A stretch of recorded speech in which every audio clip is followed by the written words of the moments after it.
Were there really 10 million? Did you catch that, Tim?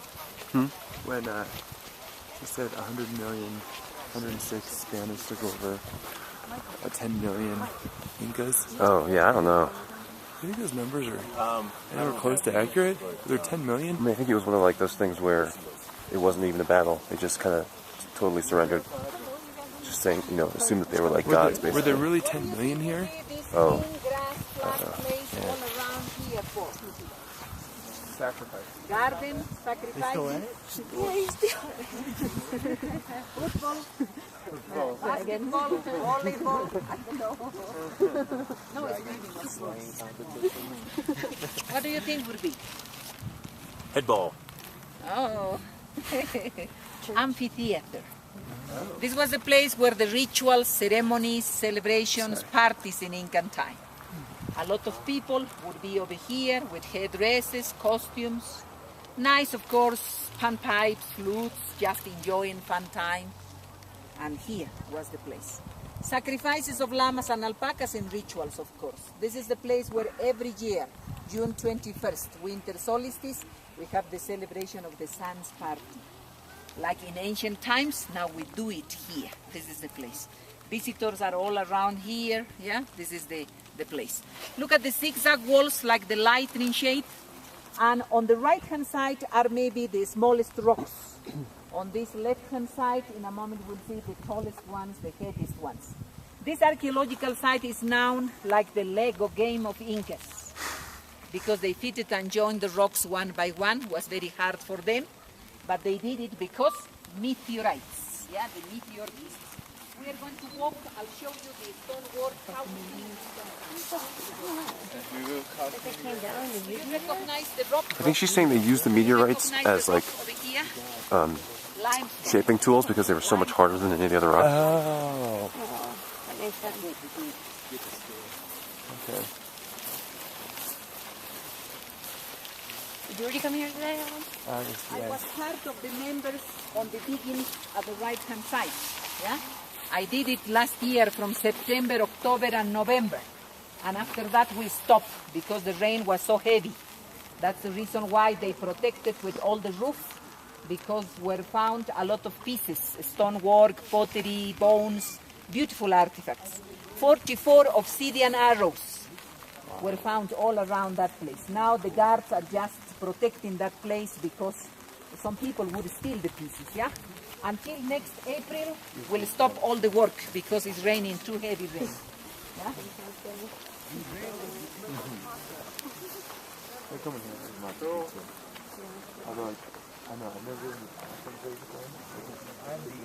You would see very clear. In all the walls there are like pillars and columns. That's one. Look at the biggest rock on the middle part. That's like a pillar, like a column. There is another one on the corner, the same idea. So these limestones sometimes would weigh 100 tons.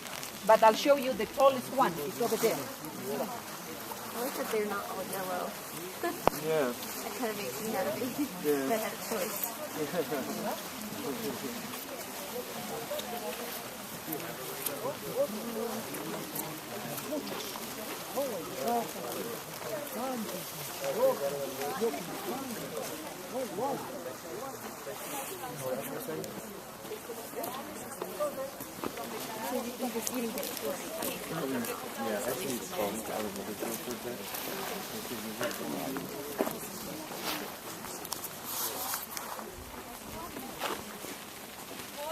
Let me show you the tallest one, the heaviest one.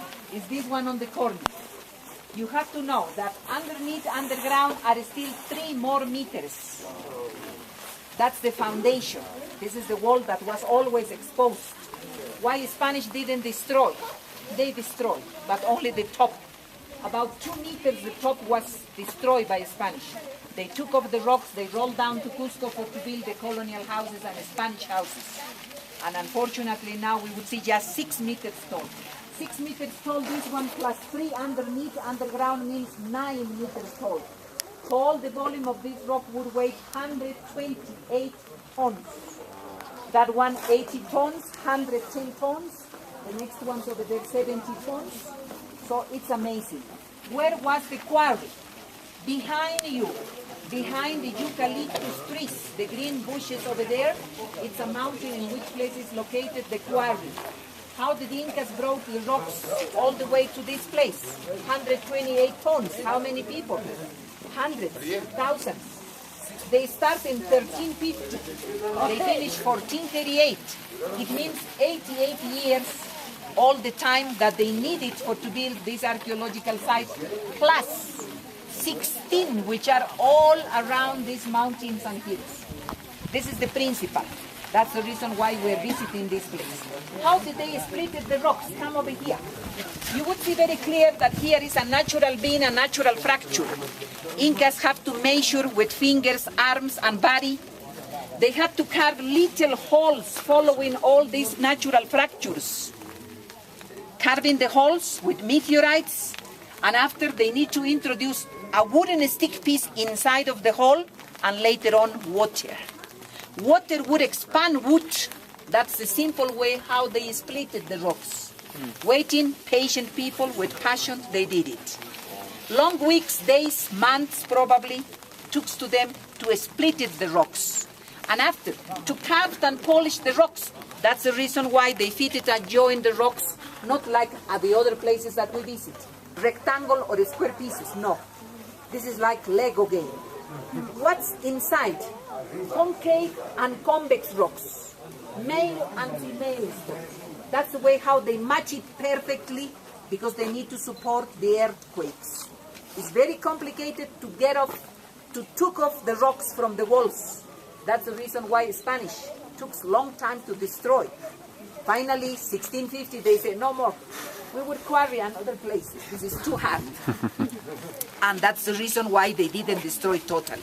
Okay, now, we'll walk over there. We are going to see another place over here. Can you take a picture of me with the big rocks?